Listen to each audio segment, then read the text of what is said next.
मुसीबत के वक्त सबसे अहम भूमिका होती है हमारे सहयोगी पड़ोसी की।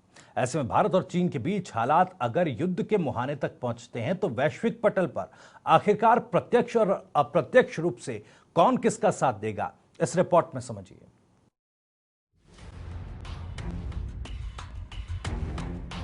भारत की पाकिस्तान और चीन के साथ छुटपुट भिड़ंत किसी से भी छिपी नहीं है और भविष्य में वो दिन भी दूर नहीं जब ये छुटपुट झगड़े फुल स्केल वॉर में तब्दील हो जाएंगे।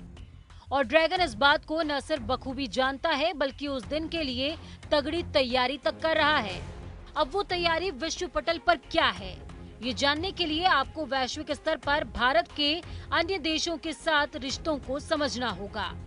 साथ ही ये भी जानना होगा कि आखिरकार चीन किस तरह से भारत के मित्र राष्ट्रों को न सिर्फ कमजोर करेगा बल्कि भारत के शत्रु देशों से दोस्ती को मजबूत करने की भी कोशिश करता रहेगा। इसमें कोई दो राय नहीं कि आमने सामने मौजूद दोनों ही प्रतिद्वंदी परमाणु क्षमता से लैस हैं, लेकिन दोनों देशों ने ही परमाणु हथियार पहले न इस्तेमाल करने के करार पर हस्ताक्षर किए हैं। यानी कि जब तक युद्ध नीति और नियम के अनुसार चलता है तब तक चीन और भारत की अन्य देशों को लेकर क्या वैश्विक नीति रहेगी, ये जानना अहम होगा। आखिरकार कौन प्रत्यक्ष तौर पर किसका साथ देगा।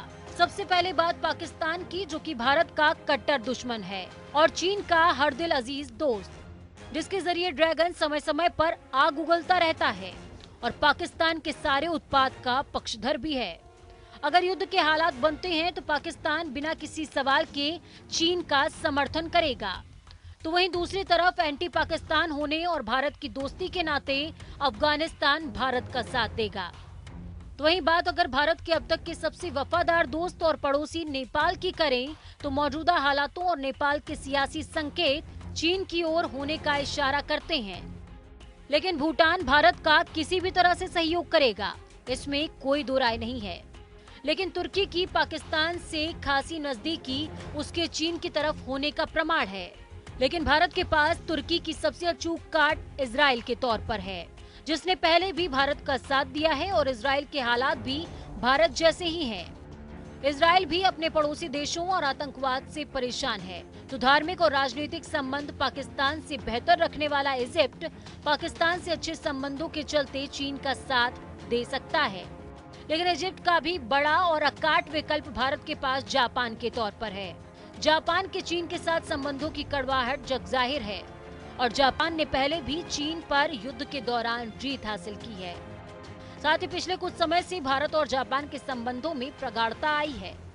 चीन ने जिस तरह भारत को अपनी सरपरस्ती दी, ठीक उसी तरह घातक हथियारों का परीक्षण करने वाले और दुनिया से कटे पिटे नॉर्थ कोरिया को भी अपने पाले में लाने का काम किया है, जो कि चीन के लिए युद्ध के दौरान बड़ा हथियार साबित हो सकता है।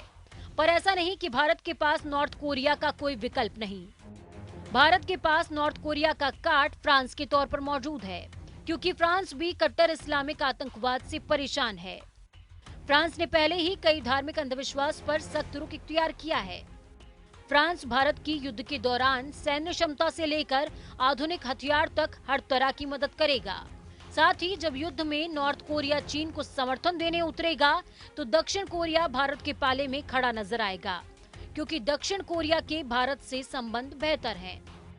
तो वहीं युद्ध के अपने चरम पर पहुंचते पहुंचते अमेरिका भारत का साथ दे सकता है, जबकि अमेरिका का सबसे बड़ा धुर विरोधी ईरान युद्ध के दौरान चीन का साथ दे सकता है।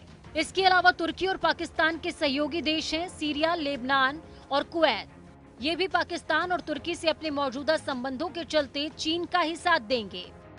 इसी तरह ईरान के जानी दुश्मन यूनाइटेड अरब अमीरात, किंगडम ऑफ सऊदी अरेबिया और जॉर्डन ये भारत की तरफ होंगे।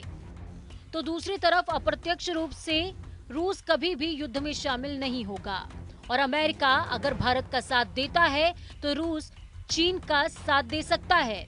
लेकिन इससे भी इनकार नहीं किया जा सकता कि रूस भारत का समर्थक है। साथ ही बांग्लादेश, म्यांमार और श्रीलंका पर चाइना के अप्रत्यक्ष नियंत्रण के चलते ये देश भी चाइना का साथ दे सकते हैं, जबकि जर्मनी आगे चलकर भारत का साथ दे सकता है। और बात यूके की करें तो ये भारत के विरुद्ध खड़ा होगा। मौजूदा समीकरणों को अगर ध्यान से समझा जाए तो भारत का पलड़ा भारी नजर आता है और चीन भी कहीं ना कहीं इस बात को समझता है। ब्यूरो रिपोर्ट, जनता टीवी। चीन के साथ हिंसक झड़प में शहीद हुए कर्नल संतोष बाबू को अंतिम विदाई दी जा रही है। बड़ी संख्या में अभी तक लोग उनको श्रद्धांजलि दे चुके हैं।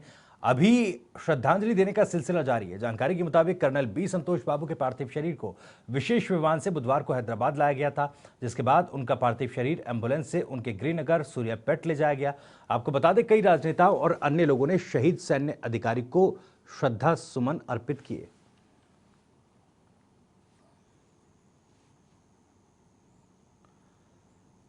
चलिए आपको ग्राफिक्स के जरिए बताते हैं कि सोमवार को गलवान घाटी में क्या कुछ हुआ।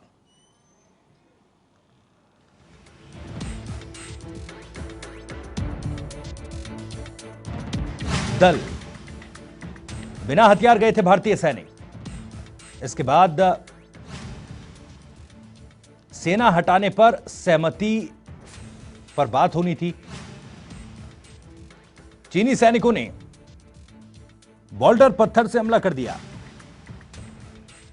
कील लगे डंडे जो थे उनके पास, उनसे भी भारतीय सैनिकों पर हमला बोला गया। करीब 40 मिनट तक भारतीय जवानों ने जवाब दिया। हमले में चीन के 43 सैनिकों की मौत की खबर भी है। भारत के पलटवार से घबरा गया था चीन। चीनी अफसर ने शांति का हाथ उठाया था। श्योक नदी की चोटी पर यह झड़प हुई थी। झड़प में कई सैनिक नदी में भी गिर गए थे। अब आपको यह भी जान लेना चाहिए कि आखिरकार चीन क्यों तिलमिलाया हुआ है। भारत की ओर सीमा पर सड़क बनाने से चीन तिलमिलाया हुआ है, भड़का हुआ है। पीओके में भारत की धमक ने चीन को परेशान किया है। कोरोना पर कूटनीतिक घेराबंदी से चिढ़ा हुआ है। अमेरिका से भारत की नजदीकी भी चीन को काफी चुभ रही है। लद्दाख को केंद्र शासित प्रदेश बनाने पर भी चीन बौखलाया हुआ है। उधर हिंसा को लेकर चीन अंतर्राष्ट्रीय स्तर पर झूठ फैला रहा है। चलिए आपको दिखाते हैं कि चीन के झूठ की सच्चाई क्या है।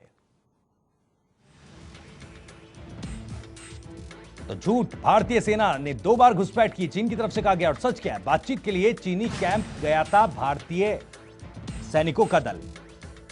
भारतीय सेना ने हमले के लिए उकसाया, यह झूठ बोला चीन ने। भारतीय सेना ने ऐसा कुछ नहीं किया। भारतीय सेना ने 15 जून के समझौते को तोड़ा, यह आरोप लगाया गया। समझौते के मुताबिक चीन पीछे नहीं हटा और हमला किया।